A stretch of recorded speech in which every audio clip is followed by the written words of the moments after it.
ini kita masuk ke pertanyaan nomor 326 ya. Panwasker ya, ini terkait Panwasker tidak sidak langsung ke perusahaan. Ini kayaknya kasus nih ya. Menginvestigasi internal perusahaan A. Contoh, meminta laporan slip gaji, bukti pembayaran gaji karyawan setiap bulan. Dengan alasan adanya aduan karyawan yang sampai ke Panwasker secara langsung. Dan yang dimana perusahaan selalu rutin membuat pelaporan data karyawan ke Disnaker. Apakah hal tersebut dibolehkan? Itu pertanyaan pertama.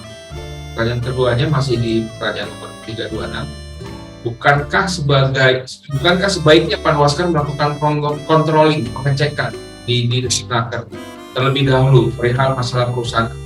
Apakah isu bahwa perusahaan A membayar gaji karyawan di bawah UMK atau UMR daerah tersebut? Ya. Apakah selevel Panwasker bisa langsung melakukan sidak tanpa mencari tahu informasi akurat ya, di Disnaker terlebih dahulu? Ini ada 3 pertanyaan dalam satu topik yang sama. Ya. Baik, ini menarik nih. Jadi ceritanya si penanya mencoba mengkritisi tindakan yang dilakukan oleh, kalau Panwasker ini dalam hukum ketenaga kerjaan itu namanya pegawai pengawas. Jadi maksudnya Panwasker ini panitia pengawas ketenaga kerjaan, gitu ya. Cuman singkatan ini setahu saya tidak ada dalam hukum ketenaga kerjaan. Hukum ketenaga kerjaan kita menyebutnya pegawai pengawas. Pegawai pengawas kerjaan.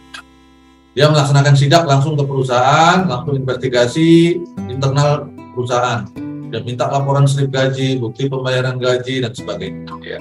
Alasannya ada pengaduan dari karyawan. Nah,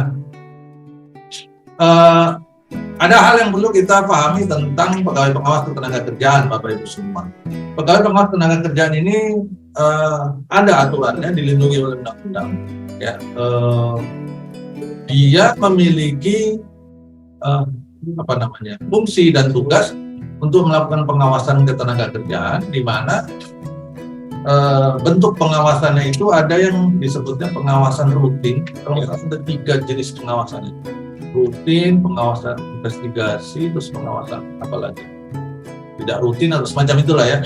Tapi intinya si pegawai pengawas ini mereka memiliki hak untuk datang ke perusahaan. Terus mereka, kalau itu yang rutin, mereka pakai pemberitahuan berapa hari sebelumnya akan datang untuk melakukan pemeriksaan rutin dan sebagainya, itu dengan jadwal ya.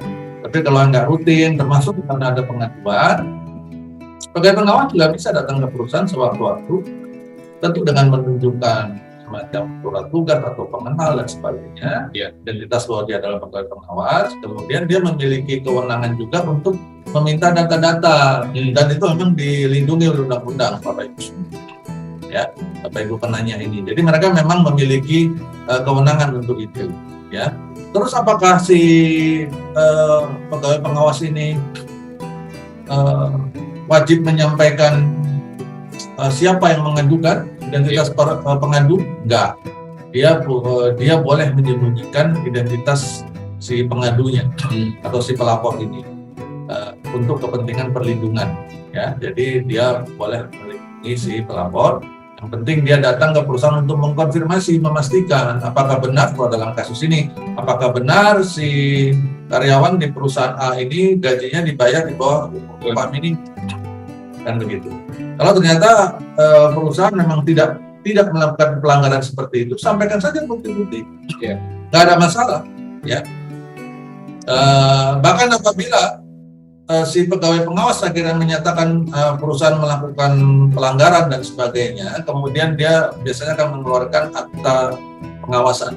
Di situ ada mencantumkan pelanggarannya dan diminta untuk memperbaiki dan sebagainya. Maka akta pengawasan ini boleh dijawab oleh perusahaan, boleh dijawab dengan menjelaskan dan sebagainya, atau meminta waktu untuk bertemu dalam sebuah pertemuan resmi untuk menyampaikan bukti-bukti dan sebagainya. Itu boleh saja dijawab ya, atau keberatan terhadap pengawasan itu, silahkan gitu. Jadi, tapi intinya dalam pertanyaan ini, kalau yang ditanya adalah apakah boleh mereka pegawai pengawas sidak langsung ke perusahaan? Boleh, ya, boleh, karena itu kewenangan mereka untuk melakukan pengawasan. Itu mengenai kewenangan pengawasan tanpa jadwalnya. Kemudian